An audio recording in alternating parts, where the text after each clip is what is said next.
Hello, welcome back guys in this amazing video. और आज की वीडियो में हम चर्चा करेंगे, आप अपनी स्टडी को लेके अगर सीरियस हैं तो आप जो सेल्फ स्टडी है वो किस तरीके से कर रहे हैं। आप सेल्फ स्टडी कर रहे हैं लेकिन आपका स्कोर थोड़ा अच्छा नहीं हो पा रहा। बहुत बच्चे ऐसे होंगे जो बिल्कुल पढ़ ही नहीं रहे, ठीक है, वो यहाँ से केवल एक आइडिया लेने वाले हैं, तो उनके लिए भी ये वीडियो बहुत सफिशिएंट है, ठीक है। तो देखिए, सबसे पहले अगर हम बात करेंगे, आपको अपने स्टडी में थोड़ा सीरियस आना है और आपको अपने एग्जाम में अच्छा स्कोर करना है, तो इसके लिए जो सबसे मेन बात होती है वो होती है आपकी सेल्फ स्टडी, ठीक है। ये आपकी सेल्फ स्टडी पर डिपेंड करता है, आप कितना सेल्फ स्टडी कर रहे हो, यही आपका एग्जाम में आपका स्कोर फिक्स करता है, ठीक है।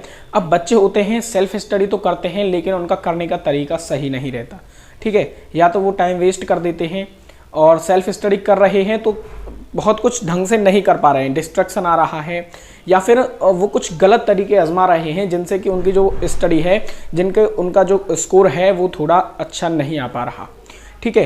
तो हम बात करेंगे आज की किस तरीके से जो आपकी सेल्फ स्टडी है इसमें कुछ सुधार किए जाएं ताकि आप अच्छे से स्कोर कर सकें, आप अच्छे से पढ़ाई में मन लगा सकें, ताकि आप भी क्लास के टॉपर बन सकें। सबसे पहले देखिए, आपकी स्टडी के लिए दो चीज़ें मैटर करती हैं भाई। सबसे पहला आपकी पढ़ने की जगह, ठीक है, स्टडी ऑफ प्लेस। सेकंड क्या है? सेकंड है आपकी स्टडी करने का तरीका, कि आप किस तरीके से पढ़ रहे हैं, किस तरीके से आप स्टडी कर रहे हैं, ठीक है। ये दो चीज़ें आपका मैटर करती हैं।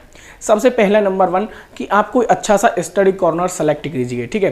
कोई स्टडी करने के लिए एक ऐसी अच्छी सी जगह ढूंढिए जहाँ पे आपको कोई भी डिस्ट्रैक्शन ना हो, ठीक है। वहाँ पे अपने मोबाइल को अपने से दूर रख के एक अच्छी सी जगह, ठीक है, एक स्टडी कॉर्नर, वहाँ पे आप अपनी स्टडी टेबल ऑर्गेनाइज करेंगे। ज़्यादातर बच्चे क्या होते हैं, बेड पे बैठ के पढ़ाई करते हैं, ठीक है, बेड पे बैठ जाते हैं या फिर जो चारपाई होती है उस पर बैठ के पढ़ाई करते हैं। ये बिल्कुल गलत होता है। अगर आप बेड पर बैठकर पढ़ाई करते हो तो आप कभी भी सही से नहीं पढ़ पाओगे, ठीक है। थोड़ी देर बाद आपको आलस आने लगेगा, जिससे कि आप बेड पर लेट के पढ़ने लग जाओगे, जिससे आपको कुछ समझ में नहीं आएगा, और थोड़ी देर क्या होगा कि आप मोबाइल चलाने लग जाओगे, ठीक है। तो इसीलिए बोलते हैं कि जो पढ़ने की जगह होती है वो बहुत मैटर करती है, बहुत इंपॉर्टेंस होती है हमारे एक अच्छे स्कोर के लिए, ठीक है। तो सबसे पहले आप अपना स्टडी करने का एक अच्छा सा एरिया, एक अच्छा सा रूम, ठीक है, एक अच्छा सा कॉर्नर सेलेक्ट कीजिए जहाँ पे आप अच्छे से विदाउट डिस्ट्रैक्शन स्टडी कर सकें। सेकंड, अब हम बात करेंगे कि आपको स्टडी करनी किस तरीके से ताकि आप एक अच्छा स्कोर प्राप्त कर पाएँ, ठीक है, आगे अच्छा स्कोर ऑब्टेन कर पाएँ। ये कैसे होगा? आपकी देखिए जो स्टडी है, सबसे पहले आप क्या करेंगे, आप समझते हैं आपने असाइनमेंट सॉल्व किया, आप प्रैक्टिकल बना रहे हैं, सारे काम कर रहे हैं, तो देखिए बेसिकली ये आपकी सेल्फ स्टडी में इंक्लूड होता ही नहीं।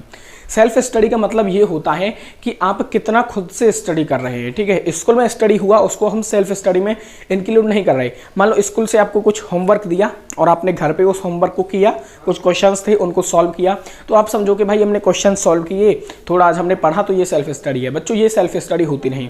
जो टॉपर बच्चे होते हैं वो सेल्फ स्टडी ही करते हैं रियल में, ठीक है। क्या होती है सेल्फ स्टडी? सेल्फ स्टडी यानी कि स्कूल की सारी एक्टिविटीज़ जो होती हैं उनसे हट के आप खुद का कितना टाइम स्टडी में लगा रहे हो, ठीक है। स्कूल का होमवर्क अलग है, स्कूल के असाइनमेंट्स अलग हैं, स्कूल के प्रैक्टिकल्स अलग हैं, उसके अलावा आप कितना खुद से एफर्ट डाल रहे हो अपनी स्टडी में, ठीक है। आप खुद से कितने एफर्ट्स अपनी स्टडी में डाल रहे हो। जैसे कि आज आपका मान लो एक चैप्टर स्कूल में एंड हो गया, ठीक है, बायोलॉजी का कोई चैप्टर आपका एंड हो गया, फिजिक्स का, केमिस्ट्री का, कुछ भी मान लो, मैं एग्जाम्पल दे रहा हूँ, तो उस चैप्टर को तैयारी आप घर पे करना शुरू कर दो, ठीक है। जैसे भी जो भी चैप्टर आपका रिसेंट में स्कूल में एंड हुआ है उस चैप्टर को आप घर पे पढ़ना स्टार्ट कर दीजिए। जैसे कि आज चैप्टर एंड हुआ तो आज चैप्टर आप घर पे पढ़ना शुरू करोगे, ठीक है। पहले उसको स्कूल से पढ़ोगे, उसके बाद सेल्फ स्टडी करोगे, ठीक है। उसकी एनसीईआरटी रीडिंग लगाइए, उसके बहुत सारे एडिशनल क्वेश्चंस होते हैं वो देख लीजिए। इंटरनेट आजकल बहुत फैला हुआ है, तो इंटरनेट पे आपको सारा कुछ मिल जाता है, ज़्यादा पैसे भी आपको खर्च करने की ज़रूरत नहीं पड़ती कि ये वाली बुक लें या वो वाली बुक लें, सभी आपको इंटरनेट पर फ्री ऑफ कॉस्ट मिल जाता है, ठीक है। तो सेल्फ स्टडी में आप अपने ज़्यादा से ज़्यादा एफर्ट्स लगाइए, ठीक है। स्कूल की एक्टिविटीज़ को उसमें इंक्लूड मत कीजिए। आप कोई 10 घंटे पढ़ रहे हैं तो 10 घंटा भाई बहुत होता है, एनफ होता है। आप 6 घंटे पढ़ोगे तो वो भी एनफ होता है।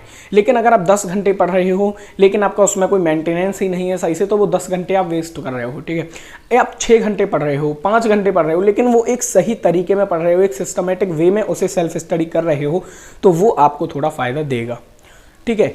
जैसे कि आप कोई भी चैप्टर है उसको स्टडी करिए, ठीक है, सेल्फ स्टडी करिए, उसकी पूरी एनसीईआरटी बुक रीड हर चैप्टर की एनसीईआरटी बुक रीड करिए।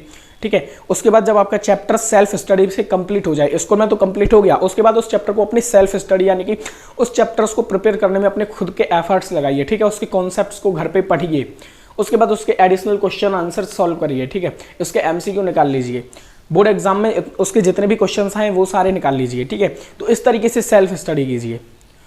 कोई भी टॉपिक है जिसको आप पढ़ रहे हो, ठीक है, कोई भी टॉपिक है जिसको आप पढ़ रहे हो, फुल कंसंट्रेट होकर पढ़िए। ऐसा नहीं कि यहाँ पे आप बुक से कोई टॉपिक पढ़ रहे हो और बगल में आपने यूट्यूब चला रखा है।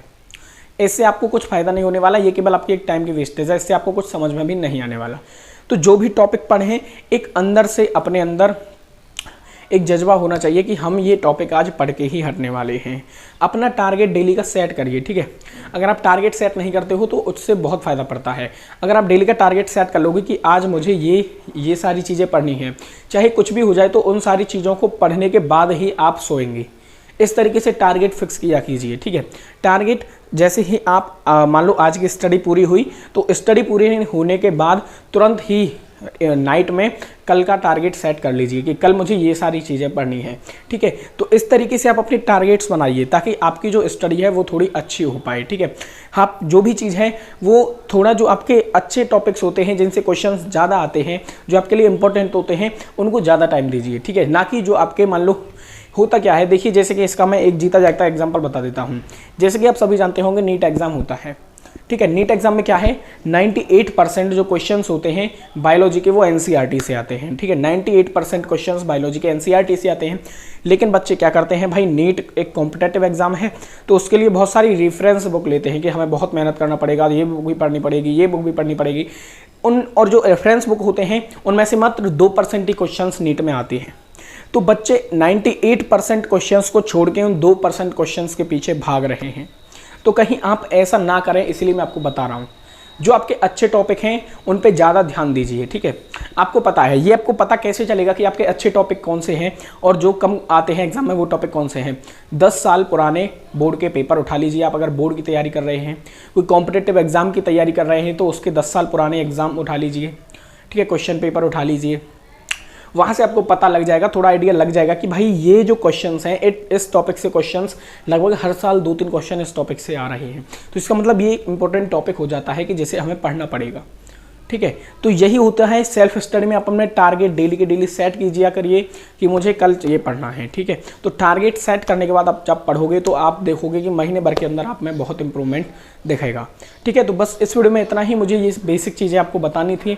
वीडियो अच्छी लगी हो यार इतनी मेहनत के बाद, तो प्लीज़ वीडियो को एक लाइक कर देना, और चैनल पर नए हैं तो इसी वीडियोज़ के लिए चैनल पर सब्सक्राइब कर लेना। मिलते हैं अपनी अगली वीडियो में।